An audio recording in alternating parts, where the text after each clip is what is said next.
А вот постараюсь показать. Я тут сделал 100 миллиардов движений и разработал вот эту фиговину. Здесь там видно.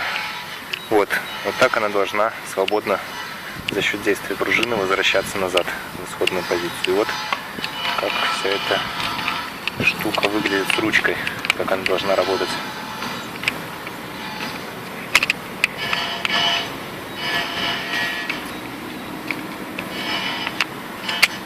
Вот.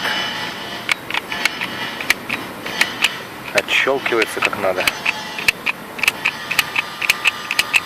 Так что дерзайте, друзья мои. Всем пока.